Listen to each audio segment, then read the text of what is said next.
mais importante. Agradeço a atenção de vocês, muito obrigada.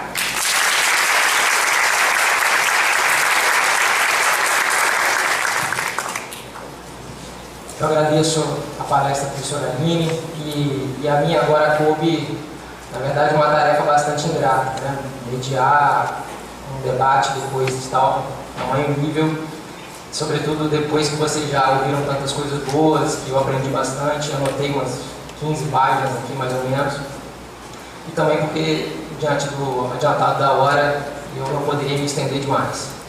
Então, na verdade, eu vou escolher alguns pontos, prometo ser bastante breve, para que a gente cumpra a duração razoável das palestras, e vou ser bastante breve e tecer alguns comentários apenas sobre o processo cognitivo, que foi abordado pela professora Mônica, e o processo, a parte recursal, que foi abordada pela professora Aline. Antes, porém, de começar, eu obviamente não poderia deixar de agradecer o convite feito pela UAB. Eu muito me honra fazer parte de um evento como esse, que vários alunos, inclusive, me disseram que as inscrições se esgotaram em menos de 2 dias. Isso prova que há um bastante grande interesse no estudo do novo código. E aqui, quando cheguei, fiquei ainda mais feliz de saber que não só os alunos estão buscando esse conhecimento, como também temos na plateia juízes, promotores, advogados, procuradores, professores, o que mostra e dá para mim uma ideia muito grande de que nós já estamos vivendo realmente o novo código. Por que eu quero dizer isso? Porque, como a professora Aline citou, o novo código trabalha com uma regra diferente do atual. Claro que são várias as regras, mas eu gostaria de salientar uma, que é a regra do modelo do processo civil cooperativo. Para quem está acompanhando aí com a lei, eu sei que agora com a internet fica muito fácil isso, ele está previsto no artigo 6º da lei que vai entrar em vigor daqui a um ano. Esse modelo do processo cooperativo, ele é completamente diferente do que nós já temos hoje. Ele, na verdade, não é uma novidade, alguns defendem que ele já existe há bastante tempo, mas a gente sabe que a nossa cultura é que se não está na lei, dificilmente nós seguimos. Então nós partimos hoje para uma ideia completamente diferente de processo. O processo não é mais da parte, o processo não é mais do juiz, o processo não é mais do Ministério Público, o processo não é mais da Secretaria, o processo de todos. E é importante deixar isso bastante claro, porque o novo Código traz uma grande responsabilização de todos os sujeitos processuais. Foi citado pelos professores, por exemplo, a questão da litigância de má-fé. Essa é uma regra que já existe atualmente, nós sabemos, está lá no artigo 17, está no artigo 18, está no artigo 599, no artigo 600, enfim, existem vários dispositivos no Código atual de 73 que falam da litigância de má-fé. Essas regras continuam existindo e são ainda mais graves as sanções aos procuradores e às partes que litigam de má-fé. Mas é interessante colocar que a observância da boa-fé, ela não deve se dar apenas pelo advogado ou pela parte, no final das contas, que é quem arca com os ônus, mas deve se dar, e sobretudo, principalmente, para aquele que mais conhece do processo, ou pelo menos aquele que deveria mais conhecer do processo, que é o juiz. Nós sabemos, obviamente, que com 100 milhões de processos fica humanamente impossível que o magistrado saiba de todos os processos. Mas o novo Código traz algumas regras que vão facilitar o trabalho dos magistrados, dos advogados e, obviamente, também a tutela do direito da parte. Então, como eu dizia, em relação a esse princípio da cooperação, alguns chamam de princípio da colaboração, ele cria diversos deveres no processo.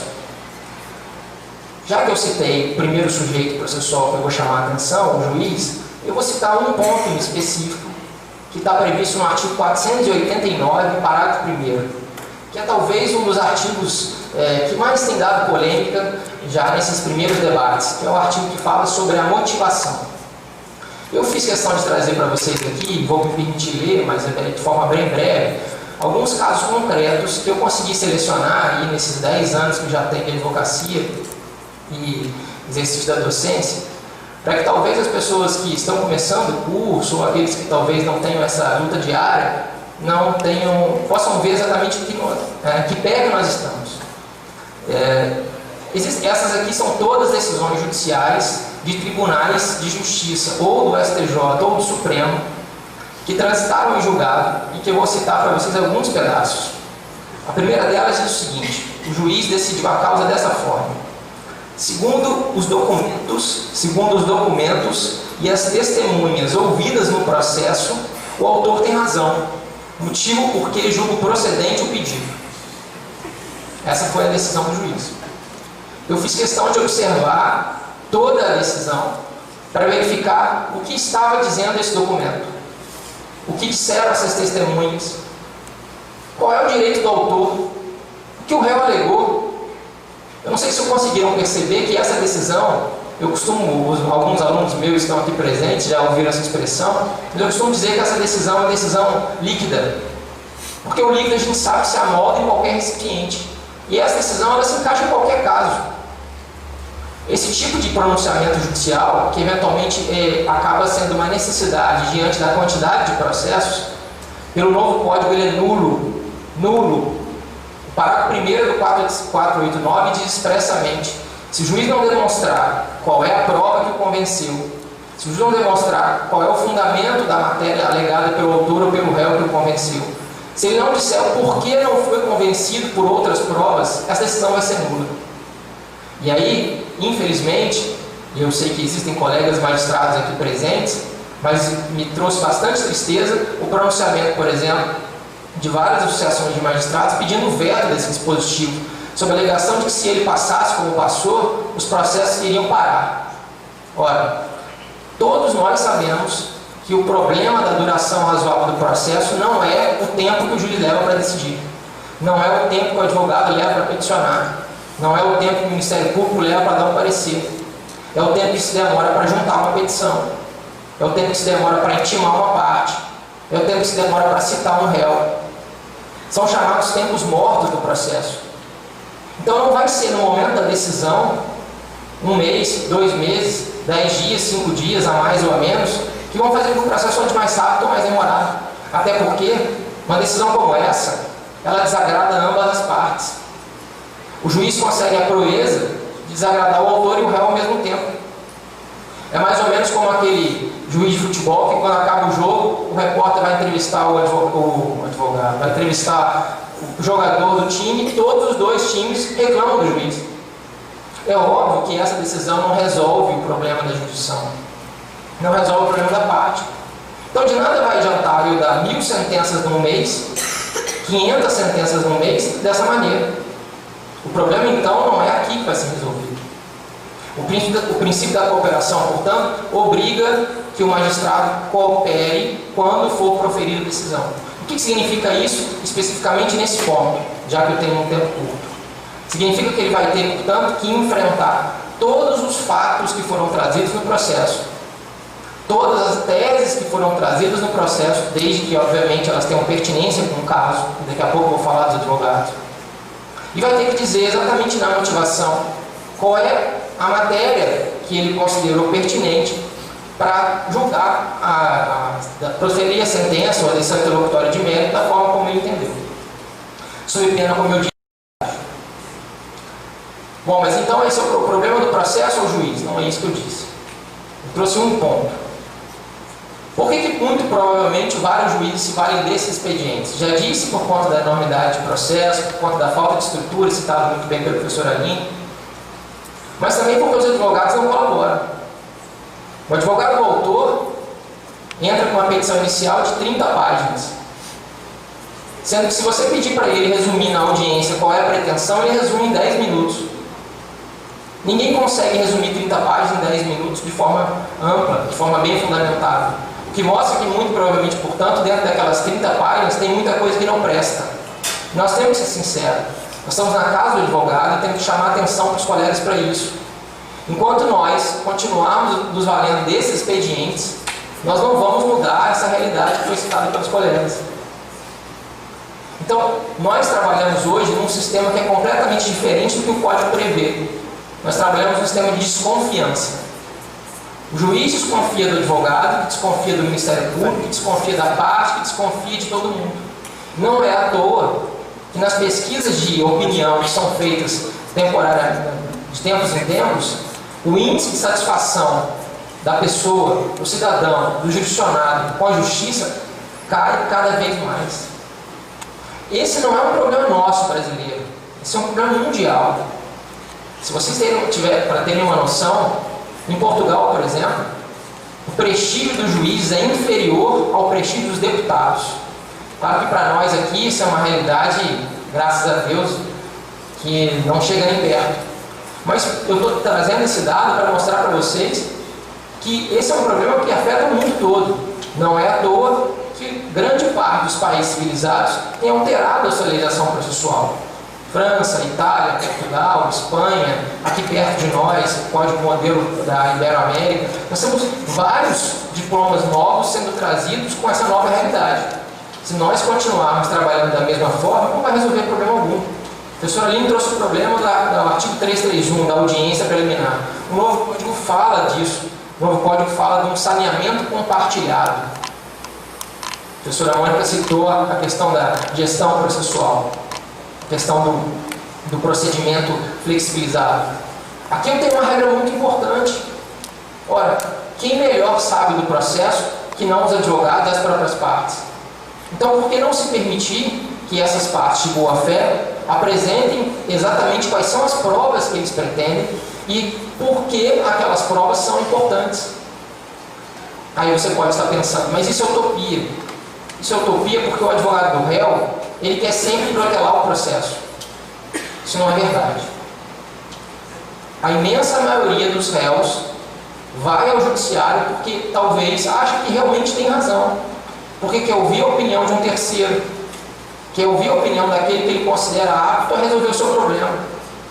Tanto é verdade que, salvo os litigantes habituais, o número de recursos interpostos ainda é pequeno.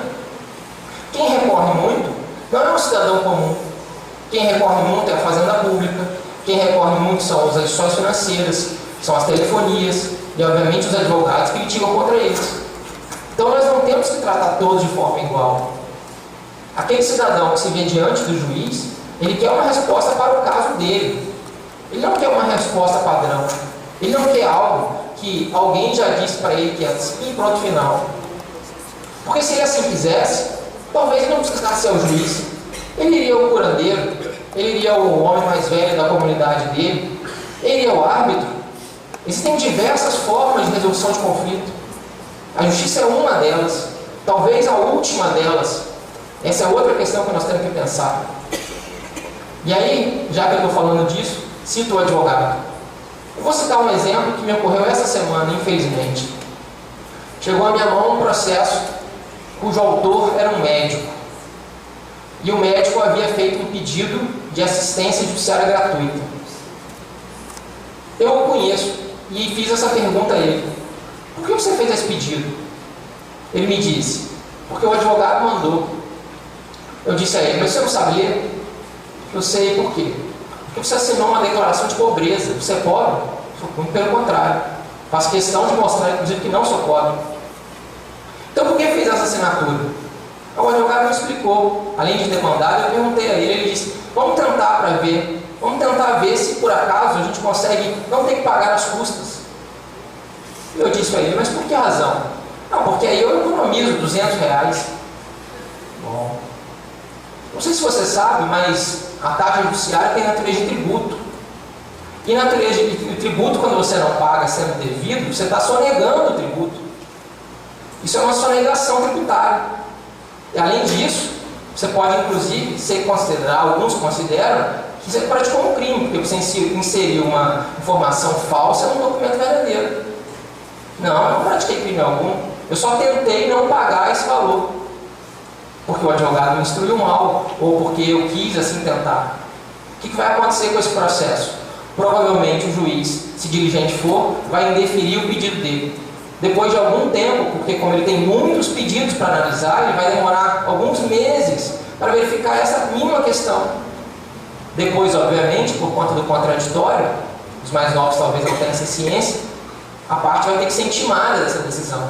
E ela pode recorrer contra essa decisão. Até aí, nós já passamos talvez 6 meses de um processo e sequer eu disse a vocês qual era a causa.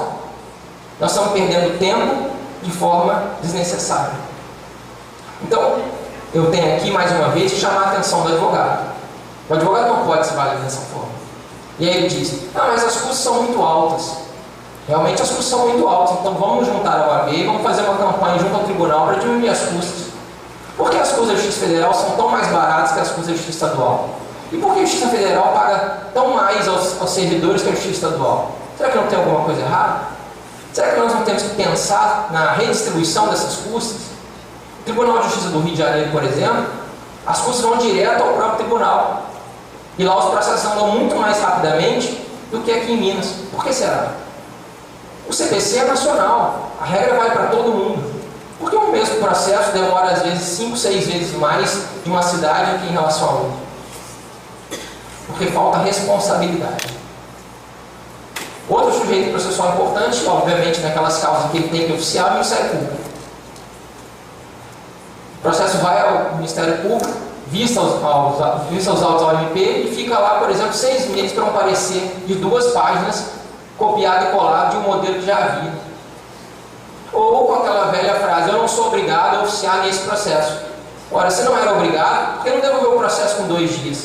Porque são muitas as causas, são muitos processos. Se nós continuarmos valemos dessa ideia de que são muitas causas, muitos processos, nunca vamos resolver. O processo vai ser bom para nós.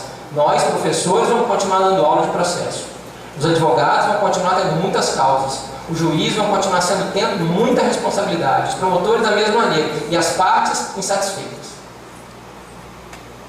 Nós não trabalhamos para nós mesmos. Nós trabalhamos para as partes. E é isso que o Código deixa muito claro em vários dispositivos. O Código foi criado pela mão de diversos profissionais. Então existem regras que favorecem a advocacia, como por exemplo os honorários, que aumentam em várias fases do processo, sabe-se lá como isso vai ser aplicado. Existem regras que favorecem o Ministério Público e dão prazo em dobro para qualquer manifestação. Existem regras que favorecem o juiz que julga bem, ele vai ser bem avaliado com a futura promoção. Mas existem regras, por outro lado, que trazem responsabilidades. Nós precisamos assumir essas responsabilidades. Isso é trabalhar de forma cooperativa. Para dar um último exemplo, eventualmente depois passar adiante, nós temos o problema dos servidores. Nós sabemos que os servidores têm muita demanda, os servidores têm um trabalho desumano, mas nós temos que mudar a mentalidade burocrática que nós temos. O Brasil tem uma estrutura cartorária que é do século XVIII. Tudo tem que ser certificado, tudo tem que ser carimbado, tudo tem que passar na mão de várias pessoas. Você chega na secretaria, eventualmente os estagiários já viram isso, você tem 10 servidores sentados em mesas separadas, cada um fazendo uma coisa diferente. E aí você pergunta um para o outro o que você está fazendo, ele não sabe, eles não comunicam. Não, a minha função é carimbar, a minha função é juntar a petição, a minha função é eventualmente levar à conclusão. Mas se eles se conversassem entre si, um ao lado do outro, talvez o processo ia andar mais rápido. Depois de 2 semanas, um colega me ligou dizendo o seguinte: Márcio, eu fui à vara da Justiça Federal, não tinha ninguém lá para ser atendido, só eu. E eu vi que tinha uma publicação que ia sair para mim dali a 10 dias. Estava previsto, intimação prevista para o dia tal. Eu pedi para ter acesso ao processo, vi o processo e pedi para ser intimado na secretaria. O servidor disse para mim: não, você não pode, porque esse processo está na fila da intimação. E aí ele tentou, muito educadamente, explicar ao servidor para que serve uma intimação. A intimação era um ato, que o próprio Código diz, que serve para dar ciência à parte interessada daquilo que ocorreu. Ele está ali, ele está diante do processo, ele quer dar ciência para adiantar o processo, o servidor diz: não pode, não é possível. E ainda ameaça: se eu fizer isso, ele vai sair da fila, e aí eu não sei, doutor, quando ele vai voltar para a fila. Se isso continuar acontecendo, nós vamos mudar o código 500 vezes, não vai resolver. Nós trabalhamos regras objetivas. As professoras trouxeram várias novidades ótimas, mas são regras objetivas que são aplicadas por pessoas. Se as pessoas continuarem iguais, as regras não vão mudar, não vai adiantar. Então, de que adianta a gente vir com o princípio da colaboração se a gente continuar lendo, por exemplo, alguns juristas de escola dizendo: a colaboração não vai funcionar, porque ela parte da premissa de que as partes são amigas e vão de mãos dadas ao judiciário. Vocês já talvez tenham lido isso, porque o princípio da cooperação está desde a primeira versão, em 2009. Então ele tem sido discutido, debatido já há bastante tempo. Vários juristas bons, juristas renomados, isso não vai funcionar, isso é utopia. O réu não vai colaborar com o autor. Vou dar um exemplo. Um exemplo que diz respeito à prova pericial. A professora Mônica citou do processo de conhecimento, que ele está nos artigos 156 a 158. Diz a lei: é possível que as partes entrem em acordo acerca de qual é o perito que vai ser nomeado naquele processo. Hoje, nós sabemos, o perito é um sujeito que é indicado pelo juiz, de sua confiança, que normalmente, depois de um longo trabalho, recebidos os honorários periciais, ele apresenta um laudo. Às vezes o processo para nesse momento, por litigância de má-fé, ou porque as partes não concordam com o laudo. As partes vão requerendo esclarecimentos adicionais. O juiz, no final, quando já não tem mais paciência daquele assunto, ele toma o laudo naquilo que lhe interessa e julga a favor de alguém. Essa decisão, que supostamente foi tomada com base numa prova técnica, ela não gerou nenhum tipo de confiança em ninguém. Não gerou confiança no advogado do autor, nem no advogado do réu, porque ambos impugnaram o laudo. Não gerou confiança no juiz, porque ele percebeu que aquela pessoa que ele indicou proferiu um laudo que as partes não gostavam. E provavelmente não vai gerar confiança na parte, que é o que mais importa. O que diz o novo código? É possível que ambas as partes entrem em acordo através de uma lista prévia definida pelo tribunal, de profissionais cadastrados, como se fosse hoje num plano de saúde, que você quer ir ao médico, vai na lista do seu plano de saúde e vê lá que tem 10 médicos, escolhe um daqueles. O juiz então vai escolher, em colaboração com as partes, um perito. E aí a tendência, se nós tivermos boa fé, é que esse laudo que daí surgir vai ter mais confiança. Afinal de contas, fui eu que escolhi aquele perito. Se o laudo dele for ruim, eu escolhi mal. Então eu tenho que assumir a minha responsabilidade. Tanto é verdade que diz a lei, se as partes escolherem um perito, depois elas não podem impugnar o próprio perito, elas podem impugnar o laudo. Mas dizer que o perito é bom ou ruim, agiu de má técnica, isso não é possível. Porque vocês, partes, escolheram aquele perito. Se eu estou sendo claro, eu estou tentando demonstrar para vocês que eu dou à parte o direito de escolher o perito, mas depois eu retiro dela o direito de impugnar esse perito. Isso é uma troca de responsabilidades. É assim que tem que funcionar. Todos nós temos que fazer aquilo que o direito português chama de comunidade de trabalho. O processo deve ser visto dessa maneira. Todos nós trabalhamos para uma coisa só, para a tutela do direito material daquele que tem razão. Eu não posso me preocupar com as formalidades. Eu trabalhei 8 anos no escritório e eu me lembro, várias vezes isso aconteceu, que quando eu recebi uma intimação que o recurso especial tinha sido admitido, a gente saía para comemorar. Vamos beber cerveja hoje porque o meu RESP subiu sem agravo. E uma vez eu lembro de ter comentado isso com um amigo meu que era fisioterapeuta. E ele me perguntou, vocês estão comemorando que vocês ganharam a causa, receberam dinheiro? Eu disse, não. Tentei explicar para ele mais ou menos o que tinha acontecido. E ele falou, mas não estou conseguindo compreender. Qual é a vantagem de se comemorar isso? O processo não tem que andar até o tribunal, ele andou ao tribunal. Isso é impulso oficial. Ele disse obviamente isso, mas eu falei, pois é, acho que não é mesmo feito para entender. Se nós continuarmos trabalhando o processo para nós próprios, não vai funcionar. Nós, portanto, temos que juntar forças, estudar, fazer o que nós estamos fazendo hoje, discutir, debater, para que, obviamente, esses problemas que vão surgir sejam minorados. Eu não estou dizendo aqui que o novo código é perfeito. Existem diversas regras com as quais eu não concordo. Mas isso é natural. Divergência é natural. Isso é democracia. Todo mundo que, se amanhã tivesse a função de legislador, certamente ia chegar aqui, e a minha ideia é essa, diversa de outra. Isso é impossível que a gente tenha um código ideal.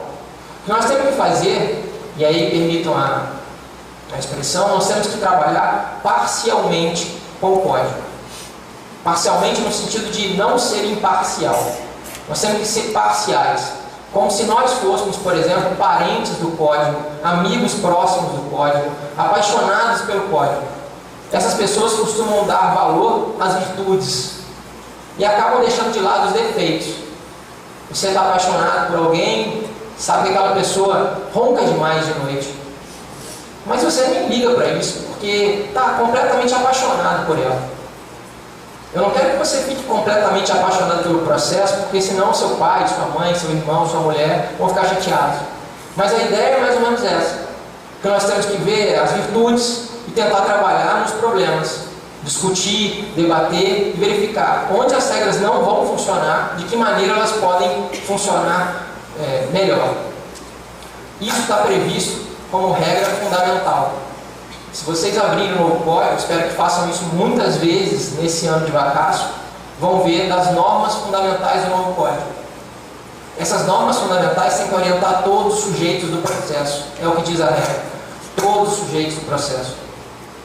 Então, para encerrar, já que, como eu disse, a minha ideia aqui não era palestrar, e sim trazer algumas ideias para vocês, eu me proponho a uma colaboração. Como o Dr. Denilson já disse no começo, nós vamos voltar aqui em maio, volto quantas vezes forem necessárias, e acho que quero também sentar aí para ouvir os colegas, mas essa colaboração eu vou fazer da melhor forma que nós temos hoje, através da internet. Se quiserem, então, podem ficar à vontade para me perguntar, mandar dúvidas. O meu e-mail é marcio, letra C de casa, de Carvalho, faria@gmail.com. Meus alunos sabem também do Facebook, fiquem à vontade para adicionar, conversar. Eu perco, ou melhor, eu ganho muito tempo conversando com vocês. Só assim nós vamos conseguir estudar e fazer com que o processo realmente atenda a quem tem razão. Obrigado e agradeço mais uma vez a oportunidade de poder falar para todo mundo. Boa noite.